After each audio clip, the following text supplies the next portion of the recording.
लियाकतपुर के नवाही इलाके अमीनाबाद में शहीद पुलिस एहलकार एएसआई गुलाम अली की कब्र पर सलामी पेश करने की पुरवकार तकरीब मुनक्किद हुई। तकरीब की क़यादत एसडीपीओ सर्कल लियाकतपुर फयाज अहमद खान ने की। मजीद तफसीलात ब्यूरो चीफ लियाकतपुर मोहम्मद काशिफ की इस रिपोर्ट में। तकरीब की क़यादत एसडीपीओ सर्कल लियाकतपुर फयाज अहमद खान ने की। मजीद तफसीलात ब्यूरो चीफ लियाकतपुर मोहम्मद काशिफ की इस रिपोर्ट में।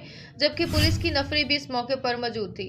पुलिस जवानों ने शहीद की कब्र पर सलामी पेश की और इनकी बहादुरी और फर्जशनासी को खराज अकीदत पेश किया। इस मौके पर शहीद के दर्जात की बुलंदी के लिए दुआ भी की गई। याद रहे कि एसआई गुलाम अली 29 मार्च 1995 को थाना कोट संभावा और चौकी तरंडा सवाई खान के इलाके में डकैतों के साथ पुलिस मुकाबले के दौरान बहादुरी से लड़ते हुए शहीद हो गए थे। इनकी ये कुर्बानी महकमा पुलिस के लिए एक रोशन मिसाल है। इस मौके पर एसडीपीओ फयाज अहमद खान ने शहीद के बेटे और दीगर अजीज़ो अकारिब से मुलाकात की, इनके हौसले को सराहा और शहीद की खिदमात को ज़बरदस्त खराज तहसीन पेश किया।